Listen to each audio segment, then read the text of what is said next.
un nouveau numéro de votre émission de bien-être. Bienvenue à tous sur Santé Plus. Aujourd'hui, votre rubrique s'intéresse à la vaccination, mais particulièrement de l'enfant. Si son importance n'est plus à démontrer et est connue de tous, beaucoup de parents continuent de la négliger, soit par manque de temps, soit par manque de moyens, puisque certains vaccins sont bien payants. Ce qui n'est pas sans conséquence sur la santé de l'enfant une fois que ce dernier grandit. Pour débattre de notre sujet, nous sommes en compagnie du docteur Marcos Dousso. Il est médecin pédiatre. Bonsoir docteur. Bonsoir madame. Bienvenue à vous. Merci beaucoup. Alors aujourd'hui, nous allons parler de la vaccination de l'enfant. Déjà, nous allons vous demander de nous rappeler son importance. Je vous remercie beaucoup pour l'invitation. Je suis d'autant plus honoré qu'il s'agit d'une question d'actualité et d'une question qui concerne tout le monde, l'action de la vaccination. Avant de répondre à votre question, permettez-moi de vous expliquer un peu le contexte dans lequel est née la notion de vaccination. Il faut déjà dire que c'est une stratégie de prévention des maladies et pas de n'importe quelle maladie. Il y a des maladies, lorsqu'elles vous atteignent, ne serait-ce que pour une première fois, vous pouvez laisser votre peau. Et c'est des maladies qui participent beaucoup à la mortalité infantile. Et donc, la science a mis au point des stratégies pour vraiment permettre de lutter contre ces maladies-là. De sorte qu'avec l'avènement des vaccins, tout comme l'assainissement de l'eau potable, on a remarqué qu'il y a une réduction vraiment sensible de la mortalité infantile. Donc, c'est pour vous dire toute l'importance que révèle la question de la vaccination et vous remercier pour le thème choisi et pour le rôle que vous jouez à travers les émissions de santé que vous animez et qui vraiment vont aider à améliorer les indicateurs de santé. Alors donc, pour répondre à votre question, le vaccin, c'est comme un faux microbe. Donc, tout à l'heure, j'ai parlé des maladies qui sont des maladies mortelles. Donc, l'organisme, lorsque vous le mettez en contact d'une maladie, essaie de se défendre. Et quand les défenses n'arrivent pas à contenir la maladie, c'est en ce moment que nous ressentons les symptômes liés à cette maladie. Donc, mais il y a des maladies qui ne vous donnent pas la chance de les contracter 2 fois. Vous les contractez 1 fois et vous mourrez. Donc pour ça, qu'est-ce qu'on fait? La science a mis au point des ressemblances, c'est-à-dire de faux microbes qu'on essaie d'introduire dans l'organisme pour amener déjà l'organisme à se préparer.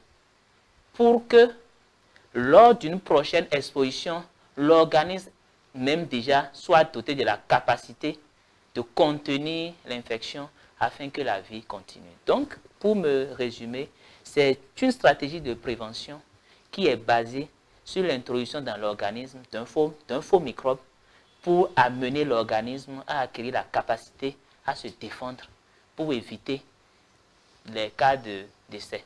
Donc, c'est comme une formation militaire qu'on donne à l'organisme pour qu'elle puisse répondre convenablement. De façon claire, on peut dire, si on prend l'exemple de la rougeole, par exemple, le vaccin contre la rougeole, c'est-à-dire que introduire le vaccin dans l'organisme. Habituellement, qu'est-ce qu'on fait? Vous avez les vaccins qui sont composés soit du microbe qui est tué. Donc, l'organisme le reconnaît comme un agresseur et met en branle les mécanismes qu'il faut pour acquérir ce qu'on appelle l'immunité, pour qu'à la prochaine rencontre, elle puisse se défendre. Mais comme le vaccin, comme c'est un microbe qui est tué, il ne va plus se comporter comme la maladie. Donc, il ne va pas donner les mêmes symptômes que la maladie donne. Parce que si c'était qu'on donnait le microbe intact, là, il y aurait je pense que ça va poser un problème d'éthique. Personne ne va même accepter d'ailleurs se faire vacciner. Soit, vous allez voir des vaccins où dedans, c'est le microbe qui est vivant mais affaibli. Il y a plusieurs procédés pour l'affaiblir. Soit on reproduit une partie du microbe, vous voyez un peu, pour que l'organisme puisse quand même reconnaître qu'il y a un agresseur. Et donc mettre en branle tout le mécanisme qu'il faut pour acquérir la protection. Ou bien même, il y a des vaccins, c'est la toxine du virus. Quand je prends un vaccin contre le tétanos par exemple, c'est la toxine qu'on essaie de reproduire et d'injecter pour que l'organisme s'habitue. Le principe, il est simple. Quand l'organisme a déjà rencontré un microbe une fois, il y a comme des gendarmes, comme des soldats. C'est comme s'ils reçoivent déjà une formation spécialisée. Et à la prochaine infection, ils sont prêts à réagir vigoureusement pour protéger l'organisme. Donc, il faut tout faire pour qu'il y ait certaines maladies, il faut tout faire pour que l'infection réelle ne soit pas la première exposition. Donc, on essaie de créer une première exposition, donc de simuler une infection à partir de faux microbes qui sont les vaccins, pour que l'immunité puisse se faire. On peut déjà dire que vous venez d'expliquer le vaccin. Bon, en partie, oui. Sinon, alors, dites-nous, pourquoi est-ce qu'il faut établir un calendrier pour l'enfant? Ah, c'est important d'établir un calendrier pour l'enfant parce que quand je prends la mortalité infantile au Bénin, par exemple, vous imaginez que sur 1000 naissances vivantes, il y a 60 enfants qui n'arrivent pas à fêter leur premier anniversaire parce qu'ils décèdent avant leur premier anniversaire. Et au nombre des maladies qui sont responsables de ces décès, il y a des maladies qui sont évitables par la vaccination. Nous avons la rougeole, par exemple.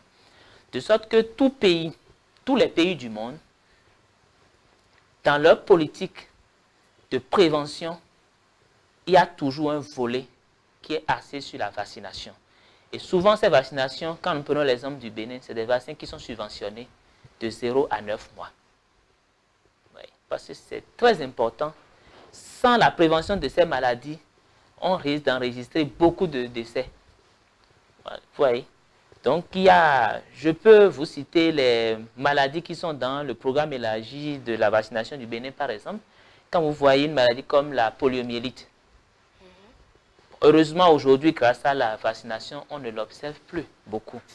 Sinon, dans un passé récent, il y avait beaucoup de cas de poliomyélite et c'est une maladie invalidante. Dès que l'enfant l'attrape, il n'y a pas de maladie, il n'y a pas de remède vraiment. Et le risque, c'est qu'il soit paralysé. Quand vous prenez une maladie comme la tuberculose, par exemple, c'est une maladie qui est extrêmement contagieuse, qui détruit les poumons, qui peut s'attaquer à tous les organes du corps, que ce soit le rein, que ce soit les os, que ce soit la rate, que ce soit le foie. La tuberculose peut s'attaquer à tous ces organes. C'est grâce au vaccin qu'aujourd'hui on n'en entend plus parler de la tuberculose, sinon c'est des maladies qui étaient même qualifiées de grandes tueuses. Ouais. Je peux citer une maladie comme la coqueluche par exemple, qui est également une maladie extrêmement contagieuse et très dangereuse chez les nourrissons, chez les enfants de moins d'1 an par exemple. Vous voyez le tétanos dont nous entendons souvent parler, qui s'attaquent à nos nerfs et qui ont la capacité de vous donner des contractions musculaires involontaires. Donc, vous n'avez plus, par exemple, la possibilité d'ouvrir la bouche. Quand un enfant attrape le tétanos, il y a ce qu'on appelle le trismus. Les mâchoires, les muscles de la mâchoire sont contractés de façon permanente, de sorte que cet enfant ne peut plus arriver à s'alimenter. Sans compter avec les crises qu'on connaît et tout. Et c'est des maladies qui, pour la plupart du temps, conduisent au décès parce qu'ils n'ont pas un traitement véritablement. La liste est longue. On peut citer également l'hépatite, On peut citer l'hémophilus influenzae, le pneumocoque. Ces deux gemmes dont je viens de citer, le nom, sont responsables des méningites, des pneumonies. Je crois qu'on en avait parlé La liste est longue. Dans l'émission précédente. Vous voyez, donc la liste, elle est vraiment longue. Alors, dites-nous, quelle est la couverture vaccinale au Bénin?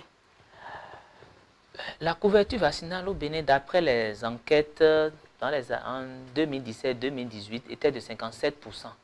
Ce qui est à déplorer, parce que idéalement, il faut atteindre un taux de couverture vaccinale de 80% pour espérer une protection. À la fois une protection individuelle et une protection collective. Et les enquêtes ont prouvé qu'il y a 11% d'enfants qui n'ont reçu aucune vaccination. Donc, ils sont exposés de ce fait. Et ce que nous mettons dans la vaccination de base, dans la couverture vaccinale de base, c'est quoi? C'est les enfants qui ont été pris à 1 an, à 2 ans, par exemple, chez qui on veut s'assurer qu'ils ont fait le minimum.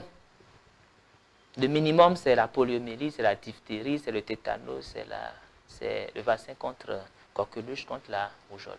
Donc, ce n'est même pas tout le calendrier vaccinal élargi. Et on est à un taux de 57%. Vous voyez, ça veut dire qu'on a encore du chemin à faire. D'accord. Alors, dites-nous déjà les vaccins obligatoires. Quels sont ces vaccins-là? Les vaccins obligatoires, pour faire simple, il faut dire que c'est les vaccins qui sont subventionnés par l'État. Et pour ces vaccins, il est conseillé déjà à la naissance d'aller faire la première vaccination qui est le BCG et la poliomyélite. Une fois que ces vaccins sont faits, il y a des rendez-vous qui sont donnés. Il y a un rendez-vous qui est donné à 1 mois et demi pour faire la vaccination qu'on appelle le Penta, qui comprend la diphtérie, le tétanos, la poliomyélite, l'hémophilus influenzae, l'hépatite B. Et il y a d'autres vaccins qui ont été ajoutés au cours de ces dernières années. Il y a le PCV13, il y a le pneumocoque. Et nous avons également le vaccin contre le rotavirus qui a été introduit récemment. Et ce vaccin qui est fait à 1 mois et demi, il est répété à 2 mois et demi, à 3 mois et demi. Ensuite, à 9 mois, il y a le vaccin contre la fièvre jaune, contre la rougeole. Voilà. Et c'est essentiellement, c'est vrai. Donc ça, c'est les vaccins, c'est le minimum de vaccins. Et pour ça, l'État subventionne, l'État met de gros moyens pour pouvoir protéger ses enfants. L'idéal aurait été que les vaccins soient un peu plus élargis à des âges plus Voilà, j'allais justement poser la question. Pourquoi s'arrêter à 9 mois? On doit vacciner les enfants jusqu'à même 15 ans. Vous savez, quand je prends un vaccin comme le PCV13, par exemple, qui est fait à 1 mois et demi, 2 mois et demi, 3 mois et demi, si vous devez aller à la pharmacie pour l'acheter, ça coûte 60 000. Donc, je pense que c'est une question Les 3 ou l'unité. Je pense que c'est une question de priorité. Pour l'instant, nos États, compte tenu des moyens qu'ils ont, je pense qu'ils ont mis la priorité sur 1 an, qui quand même constitue une période assez sensible où on enregistre assez de décès aussi. Et ensuite, il y a les vaccins qui sont recommandés, qu'il faut faire maintenant au-delà des 1 an. Et ça, il revient à nous, agents de santé, de l'expliquer aux parents. Parce que parfois, on n'est pas surpris de remarquer que le parent ne sait même pas, après 9 mois, qu'il y a des vaccins à faire. Exactement. Donc, c'est vrai, c'est des vaccins qui sont relativement coûteux. Ça dépend de la bourse de chacun, bien sûr. Mais déjà, il faut qu'il ait l'information qu'il doit le faire. Et après, il faut qu'il quand même épargne ou bien qu'il prenne les dispositions qu'il faut pour le faire, vu l'importance de la vaccination. Et quels sont ces vaccins recommandés? Les vaccins recommandés, nous avons par exemple, à 1 an déjà, il y a le vaccin contre la méningite, qui est disponible en pharmacie. Et après, il y a des vaccins qui sont prévus à 15 mois, à 18 mois. C'est le vaccin contre la rougeole, l'oreillon rubéole. C'est le rappel. Des rappels. Non, ça, pour la rougeole, c'est un rappel. Mais l'oreillon n'était pas inclus dans les vaccins qui avaient été faits. Il faut dire que récemment, il y a la rubéole qui a été introduite dans les vaccinations qui se font aussi à 9 mois. Donc, on peut considérer ça également comme un rappel. D'accord. Oui. Mais quand on prend un vaccin comme le Penta, qui est recommandé d'être puisqu'on doit refaire à 18 mois, c'est un rappel. Parce que ça avait déjà été fait à 1 mois et demi, 2 mois et demi, 3 mois et demi. D'accord. Et si on prend un vaccin comme l'hépatite B, par exemple, à quelle fréquence? Le vaccin de l'hépatite B fait partie également des rappels. Parce que c'est un vaccin qui est inclus dans le Penta, dans le vaccin qui a été fait à 1 mois, 2 mois, 3 mois et demi. Vous voyez. Et donc, à 18 mois, c'est dit qu'il faut le rappeler. Et après, on peut le faire à 5 ans. Et maintenant, le faire tous les 5 à 10 ans. D'accord. Il y a également les vaccins qui sont à 2 ans. Et ça, c'est important. Parce qu'à 2 ans, il y a le vaccin contre la fièvre typhoïde qui doit être fait. Donc, ce que nous on fait en pratique, c'est que dès que vous venez faire une vaccination, on vous donne la suite de la prochaine vaccination qui doit être faite. D'accord. Voilà. Je pense qu'on a abordé tous les aspects. Est-ce que vous avez quelque chose à compléter ou un conseil à donner aux parents? Aux parents, ce qui est important, je voudrais d'abord rassurer les parents que la vaccination, à des moments donnés, c'est un mal nécessaire. Parce que comme je l'ai expliqué à l'entame de l'émission, c'est que, vous voyez, c'est comme un faux microbe qu'on introduit dans l'organisme. Et donc, parfois, le vaccin même, pour son efficacité, peut donner des effets secondaires. Et ces effets secondaires, souvent, c'est la fièvre. Et donc, les parents ne devaient pas, au regard de ces effets secondaires, être réticents. Il faut qu'ils comprennent que c'est pour le bien de l'enfant et que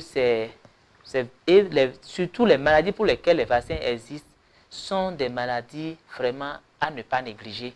Parce que dès qu'on les attrape une fois, l'issue peut être fatale. Donc c'est très très important. De la même façon, il faut qu'avant d'amener l'enfant à la vaccination, il faut qu'il s'assure que l'enfant est en bonne santé. Parce que si un enfant qui a tendance à avoir la fièvre, si vous lui injectez un vaccin qui est susceptible de lui donner la fièvre aussi, vous voyez ce que ça peut donner. Exactement. Ensuite, il ne sert à rien de donner du paracétamol à l'enfant avant d'aller à la vaccination. Il faut plutôt avoir le paracétamol sur soi et c'est une fois la vaccination faite maintenant qu'il faut donner. Je veux insister sur le fait que les vaccinations ne s'arrêtent pas à 9 mois. Qu'il y a des vaccins qui sont recommandés. Certes, c'est des vaccins qui ne sont pas sûrs, qui sont vraiment importants. Parce que les enfants, les études ont montré que les enfants jusqu'à 5 ans restent encore extrêmement fragiles. Donc, tout au moins de faire l'effort pour poursuivre les vaccins à cet âge. Après, c'est important, mais vu la fragilité de l'enfant dans cette période, c'est capital vraiment qu'on y investisse. On sait, si on est conscient qu'il n'y a pas les moyens, mais je pense que quand il n'a pas les moyens, il faut mettre la priorité sur la prévention, voilà. Parce que comme on le dit, prévenir vaut mieux que guérir. Et ensuite, on doit saluer ces genres d'émissions et inviter les médias à nous accompagner dans la sensibilisation, comme vous le faites déjà là.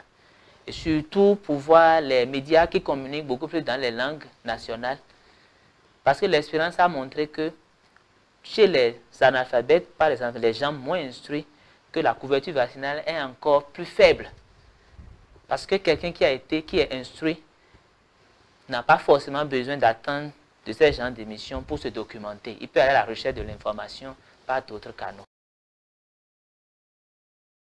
Donc, ceux qui animent des émissions en langue nationale, ils ont un grand rôle à jouer pour nous accompagner par rapport à ça. Et dire surtout aux parents que même s'il faut faire des tontines pour faire les vaccins, je pense que c'est important de le faire et demander aux garderies et aux crèches de nous accompagner dans cette lutte parce que pour mettre des enfants en communauté, c'est toujours important qu'ils soient vaccinés. Parce que la vaccination assure à la fois une protection individuelle, mais ça assure également une protection collective. Parce que l'enfant qui n'est pas vacciné, s'il attrape la maladie, il risque de le donner aux autres. Ouais. Donc, les mettre ensemble sans vraiment se soucier de leur état vaccinal, je pense que ce n'est pas important. Bon, je ne dirais pas que ce n'est pas bien, je pense qu'on peut faire autrement. Voilà. Et insister sur le fait que les effets secondaires ne doivent pas nous retenir pour ne pas faire la vaccination. Alors, docteur, nos téléspectateurs vous auront certainement compris. Et nous sommes donc à la fin de cette émission que nous vous remercions d'avoir suivi. Et nous espérons que, comme d'habitude, vous avez pris du plaisir et que vous avez retenu quelque chose de tout ce qui a été dit. Merci pour votre attention et à très bientôt pour d'autres thématiques.